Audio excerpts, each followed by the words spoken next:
Saúde em Foco, com Edmo Gabriel.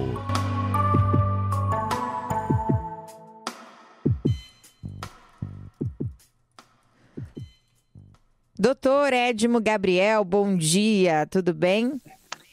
Bom dia, Carol, bom dia a todos os nossos ouvintes da CBN Grandes Lagos, uma ótima semana a todos vocês.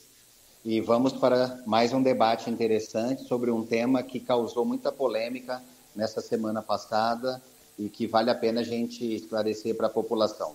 É isso aí. Hoje a gente vai falar sobre a importância do desfibrilador em locais públicos. Conta pra gente por que deveria ser ter amplamente esse aparelho nos locais públicos, doutor.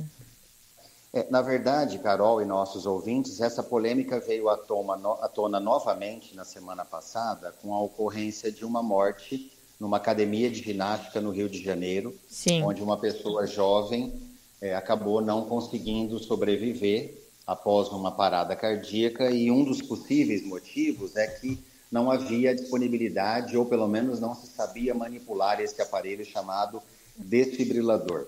Então, por isso que eu quero trazer isso. Não é um assunto que agora que está acontecendo, a gente vê no futebol pessoas caindo dentro do campo e sendo reanimadas usando o desfibrilador, a gente vê isso num metrô, a gente vê isso num supermercado. Então, primeiramente, para conceitualizar, o desfibrilador, ele costuma ter uma coloração amarela, fica dentro de uma caixa de acrílico em lugares públicos, como nós citamos. Então, supermercado, escolas, creches, metrô, campo de futebol, shows de música, onde você tem uma grande aglomeração, e, na verdade, uma academia, que é um local de grande aglomeração e onde as pessoas estão fazendo um esforço físico, nada mais apropriado do que você ter realmente um desfibrilador.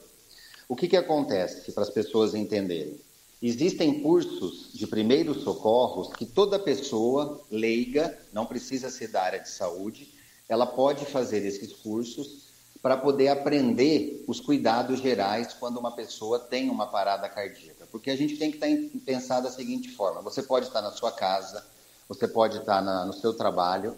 Quando ocorre uma parada cardíaca, e isso pode ser imprevisível, seja qual for a natureza e a causa dessa parada cardíaca, se as pessoas não souberem manipular ou manusear esse aparelho, então a chance de salvar essa pessoa se reduz de forma muito importante.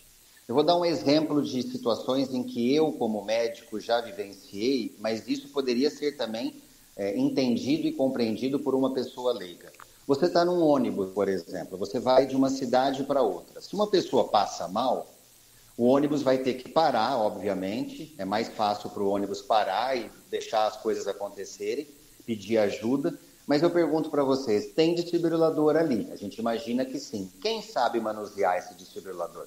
Fica essa interrogação. Vamos pensar numa outra situação corriqueira. Você pega um avião, faz um voo de curta distância ou eventualmente de longa distância, e também alguém pode passar mal ali, porque você tem muitas horas na mesma posição, você tem uma câmara pressurizada, você tem outras condições fisiológicas ali dentro de um avião. E eu já vivenciei isso porque, diante de uma chamada dentro de um avião pedindo um auxílio, quando você questiona a tripulação, mas cadê o desfibrilador? Ou como que liga? Você pode ligar para mim? Quer dizer, você pede ajuda, as pessoas não sabem nem do que você está falando, ou sabem muito pouco. Então, o desfibrilador, para se entender qual é a aplicação dele, existem cursos que toda a população em geral deveria fazer, principalmente se você trabalha num local de risco. Sim. Então, numa academia de ginástica, como foi o caso dessa moça no Rio de Janeiro, alguém ali deveria saber manusear esse aparelho. Como o próprio nome diz, ele desfibrila, ele reverte uma fibrilação. O que é fibrilação? É um tipo de parada cardíaca. Então, quando uma pessoa perde a consciência, cai, você vê que ela não está respirando, você vê que ela não está responsiva, você palpa os pulsos, né, na região do pescoço principalmente, você percebe que não tem sinal de batimento do coração, ela está numa parada cardíaca. E aí você tem a vantagem, se você souber usar o desfibrilador, de colocar esse aparelho, ele tem duas espécies, a gente chama de pás, né? Ele tem duas pás que você põe sobre o tórax da pessoa e aparece num determinado monitor, ou às vezes o próprio aparelho diz para você se o que está acontecendo ali precisa ser combatido com um choque. Aquele choque que a gente vê em filmes, que a pessoa pula, que você coloca ali as pás sobre o tórax, dá uma carga elétrica e a pessoa salta na cama, na maca ou no chão e de repente volta à consciência, aquilo não é mito, aquilo é uma verdade. Porque o tipo de parada cardíaca chamada fibrilação, rapidamente pode ser corrigido com um choque por meio do desfibrilador. Então imagine um jogador de futebol, ele caiu no meio do campo. O ano passado nós tivemos, todo mundo se lembra, aquele jogador uruguaio, Sim, que num jogo em São Paulo caiu no meio do campo e foi, dentro do possível ali, rapidamente atendido com desfibrilador, inclusive, mas aí ficou uma polêmica se demoraram para usar o desfibrilador, enfim. Nós tivemos aquele caso do jogador lá em 2004, no mesmo estádio do Morumbi, onde demorou para chegar o atendimento. E a gente tem relatos aí pelo mundo todo de um rápido atendimento com o desfibrilador e a retomada da consciência da pessoa. No meu dia a dia como médico, eu já tive essa oportunidade de reanimar pessoas assim. Mas eu volto a dizer, isso não é só uma prerrogativa do médico. A pessoa que é paramédica ou que é um leigo que fez o curso, ele também pode utilizar esse desfibrilador naquele modelo mais básico, onde você põe as pás sobre o tórax e o aparelho já diz para você se você deve aplicar o choque ou não. doutor, e não é 100% de certeza de que o desfibrilador vai voltar com a pessoa para o estado normal, né? Veja bem, olha, pode não ser 100%, Carol, mas quando a parada cardíaca da pessoa é do tipo fibrilação, por isso que a gente usa o desfibrilador, a única chance que tem é com o choque do aparelho. Você não vai conseguir ter sucesso simplesmente fazendo algum remédio na veia ou fazendo massagem cardíaca. Então, o alerta para a população é isso. Às vezes você deixa de salvar uma pessoa porque você, primeiro, tem um aparelho no local, mas você não sabe manusear. Ninguém tem treinamento. Ele está ali por um cumprimento legal. E segundo, porque as pessoas às vezes demoram para utilizá-lo. Então, diante da inconsciência de uma pessoa, você já tem que colocar as pás do desfibrilador sobre o tórax para que o aparelho diga para você. Ele normalmente diz, ele é um algoritmo programado, ele diz para você, choque de tanta carga elétrica porque é compatível com fibrilação. Nossa. Você é leigo, você já dá um choque. Isso são feitos treinamentos em universidades, em locais que não são da área de saúde, que são locais de treinamento, de cursos, para que as pessoas leigas aprendam os primeiros socorros, para saber como posicionar uma pessoa. Uma outra coisa, a pessoa tem uma parada cardíaca, por exemplo, sentada no banco do avião.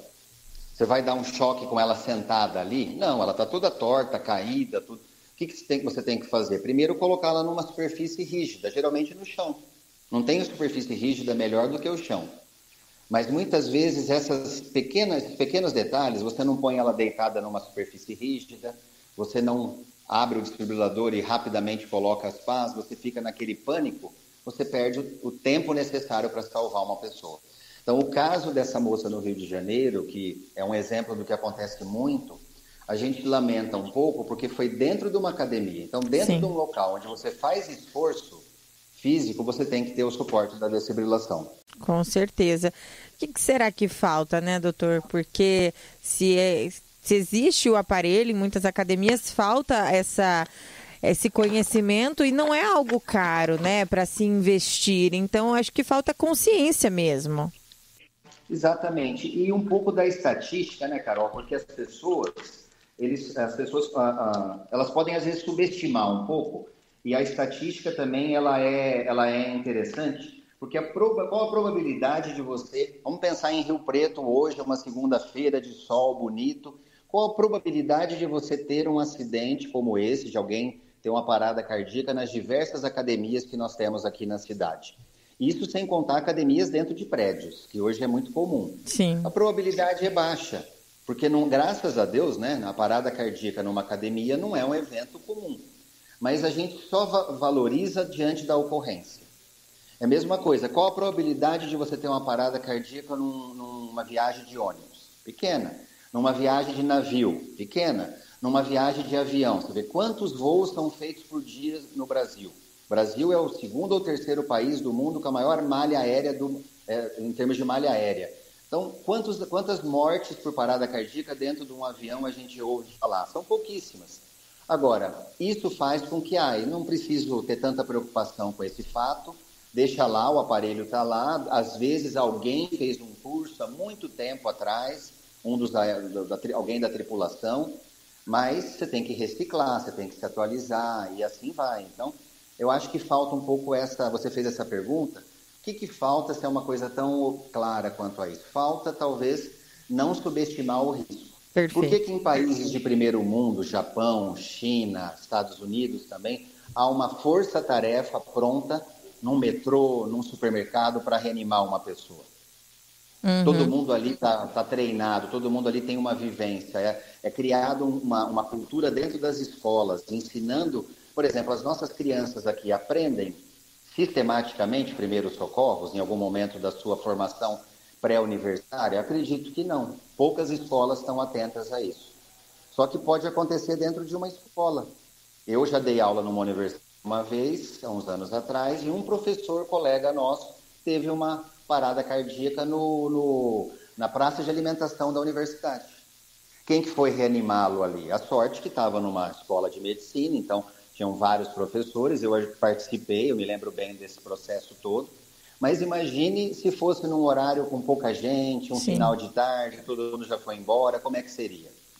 Sim, realmente seria muito mais difícil e talvez não teria nem como contar essa história, né, doutor? Então, realmente, a importância. Muito obrigada pelo quadro de hoje. A gente precisa falar sobre isso sempre que possível, porque é realmente muito, muito importante. Obrigada, viu, doutor? Obrigado, Carol. Obrigado a todos os nossos ouvintes. Uma ótima semana a todos.